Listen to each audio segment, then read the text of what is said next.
আমি এখন কথা বলছি পরিচালক দেওয়ান নাজমুলের সঙ্গে। আপনারা ইতিমধ্যেই তার নাম জেনে গেছেন, তোরে কত ভালোবাসি এবং সীমারেখা ছবি দিয়ে। আচ্ছা নাজমুল সাহেব, আপনি ছবি করছেন, অনেকে অভিযোগ করেন আপনি ছবি করেন ছবি মুক্তি পায় না, সেটা কেন? ছবি মুক্তি পায় না আসলে এরকম না। যারা মনে করে যে আমি ছবি মুক্তি দিচ্ছি না, তাদের ধারণাটা ভুল। কারণ আমি তোর কত ভালোবাসি কাজটি করতে যে বেশ সময় নিচ্ছি এই কারণে যে আমি শেষ দৃশ্যটি চিত্রায়ন করতে যাই একটু ঝামেলা হয়েছে, কিন্তু সেই দৃশ্যটি পূর্ণ চিত্রায়ন করার জন্য নায়িকার কাছ থেকে অনেকটা অনেকবারই সময় চেয়েছি। সে না দেওয়ার কারণেই ছবিটি মুক্তি দিতে বিলম্ব হচ্ছে। আচ্ছা, সীমারেখা তো আগে মুক্তি পেয়েছেন, তাই না? আচ্ছা, আপনি তো অনেকগুলি নাটকও করেছেন, ওয়েব সিরিজও করেছেন। জি হ্যাঁ, সেগুলোর কি অবস্থা?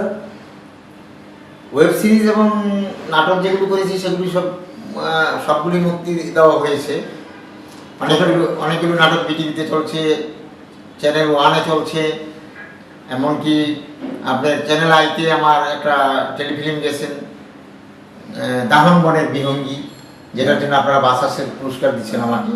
আচ্ছা, নাটক অনেক গেছে, অনেক নাটকে গেছে। তবে যে অভিযোগটা এই তোরে কত ভালোবাসার সাথে আমার একটা বিগ সিরিয়াল আমি করতেছিলাম, সেই সিরিয়ালটি ছিল হলো আপনার সৌরানী দেওরানীতে আমি প্রায় একটানা 2 মাসের মতো কাজ করছি, অনেক কাজ করছি। কিন্তু কাজটা ছিল একটি ক্যারেক্টারের শেষ করতে চেয়েছিলাম, একটা ক্যারেক্টার ধরে কাজ করতে চেয়েছিলাম, কিন্তু গল্পটা সিরিয়ালি যাইনি। আমি না যাওয়ার কারণটা ছিল আমার এরকম যে অনেক সময় দেখা যায় যে অভিনেতা অভিনেত্রীদের কাছ থেকে শিডিউল পাওয়াটা মুশকিল। হঠাৎ করেই গল্পের নায়িকা চলে গেলেন বিদেশে, এবং এটা যেখানে চলার কথা ছিল, যাদের সাথে আমার কন্ট্যাক্ট হয়েছিল, রাজনৈতিক কারণে তারা কোণঠাসা হয়ে গেলেন, তারা আড়ালে চলে গেলেন, যার ফলে আর গল্পটি শেষ করতে পারিনি। এখানে আমি আচ্ছা, এখন আপনি কি নিয়ে ব্যস্ত আছেন?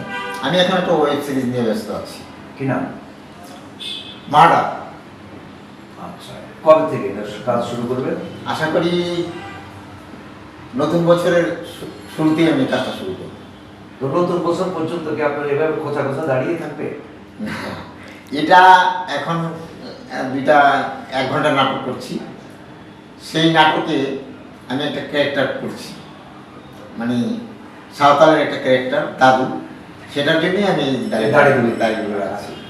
আপনার মধ্যে একটা প্রবণতা দেখা যায়, আপনি পরিচিত একটি নাম দেওয়ান নাজমুল। জি। পরিচালক সমিতিতেও আপনার একটা অবস্থান আমরা অতীতেও দেখেছি, এখনো দেখছি। জি। আপনি চাইলেই যে কোনো প্রতিষ্ঠিত তারকাদেরকে নিয়ে কাজ করতে পারতেন, কিন্তু আপনি সেটা না করে শুধু নতুনদের পিছনে ছুটেন কেন?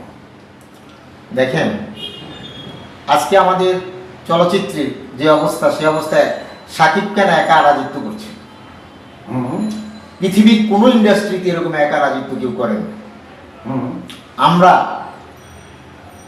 যারা কাজ করতে জানি, এরকম যে মাপের পরিচালক যারা আছেন, তারা ইচ্ছে করলে কিন্তু নতুনদের নিয়ে আসতে পারতো। তাই আজকের যে শূন্যতা, এক শাকিব খান তো সারা ইন্ডাস্ট্রি চালাতে পারবে না, সারা দেশের হলগুলোতে ছবি দিতে পারবে না।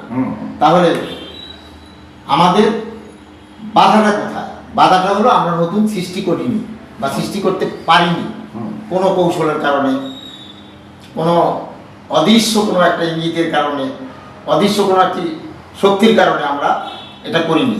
কিন্তু আমার মনে হয় আমার মতো সবাই যদি এরকম এগিয়ে আসতেন, তাহলে কেউ না কেউ সৃষ্টি হয়ে যেত। এখন নতুন কাউকে নিয়ে কি কাজ করছেন আপনি? আমি নতুন একটা মেয়েকে নিয়ে কাজ করার জন্য চিন্তা করতেছি। তাকে ডাকেন, পূর্ণিমা এসো, দর্শকদের সাথে তাকে পরিচয় করে দেন। পূর্ণিমা নতুন নায়িকা। কত দূর কাজ করছেন আর তার সাথে নায়ক কে থাকছে? সেটা এখনো চূড়ান্ত হয়নি। সে এখনো শিখার অবস্থায় আছে। শিক্ষাটা শেষ হলেই তারপর বলা যাবে যে কে তার পাশে এসে দাঁড়াবে নায়ক হিসাবে। আচ্ছা, নতুনদেরকে নিয়ে কাজ করতে গেলে কি ধরনের বাধার সম্মুখীন হতে হয়? নতুনদের নিয়ে কাজ করতে গেলে যে বাধার সৃষ্টি হয় সেটা হলো, সবচেয়ে বড় বাধাটা হলো যে এই যে মেয়েটি বা এই যে ছেলেটি, মেয়ে হোক আর ছেলে হোক, তাকে কেউ নিয়ে আসে, সে সবসময় তাদেরকে খবরদারি করতে চায়। একটা শিল্পী তো সৃষ্টি হয় না খবরদারি করলে। আমি একা যদি এই মেয়েটিকে পায়ে একটা শিকল লাগাই দিই যে তুমি শুধু আমার কাজই করবে, তাহলে তো সে নায়িকা হতে পারবে না, সে অভিনেত্রী হতে পারবে না। তাকে মুক্ত আকাশে ছেড়ে দিতে হবে, যাতে করে সমস্ত পরিচালকের কাজ করতে পারে, সমস্ত প্রডিউসারের কাজ করতে পারে, তাহলেই সে তার জায়গায় প্রতিষ্ঠা পাবে। আচ্ছা, নতুন ছেলে মেয়েদেরকে সিলেক্ট করার ক্ষেত্রে আপনি কি মানদণ্ড ব্যবহার করেন? মানে তার যোগ্যতাটা কি দেখেন? তার ইচ্ছা শক্তিটাকে সবচেয়ে বড় বড় আমি চিন্তা করি। যদি সেই ইচ্ছে করে যে আমি একটা কিছু হব, যদি তার মধ্যে 20% এই শিখার মতো মনোবৃত্তি থাকে, তাহলে আমি মনে করি যে তাকে তৈরি করা সম্ভব। আচ্ছা, আমার জানার কৌতূহল শেষ। আপনি কি কিছু বলবেন, স্বাধীনভাবে কিছু বলবেন? কোনো মতামত আছে? আমার স্বাধীনভাবে মতামত, একটা অনুরোধ করব আমি, বিশেষ করে যারা সিনেমা প্রদর্শন করেন তাদের কাছে, আপনারা যদি নতুন ছেলে মেয়েদের ছবিকে আপনাদের সিনেমা হলে লাগিয়ে যদি প্রদর্শন করে যদি মানুষকে দেখার সুযোগ করে দেন, যে সুযোগ, তাহলে মনে হয় যে অনেক ছেলে মেয়ে দাঁড়িয়ে যাবে। আচ্ছা, তোমার কাছে পূর্ণিমা, যে উনি এতক্ষণ যা বললেন তুমি তো শুনেছ, হ্যাঁ, তোমার কি এই পক্ষে আত্মপক্ষ সমর্থন করার কিছু আছে, নাকি ওনার সঙ্গে তুমি একমত? আমি দাদুর সাথে একমত। তোমার চেষ্টা কতখানি আছে? আমার চেষ্টা 100%। আমি চেষ্টা করছি একদম 100%। কি হতে চাও তুমি? অভিনেত্রী। ধন্যবাদ।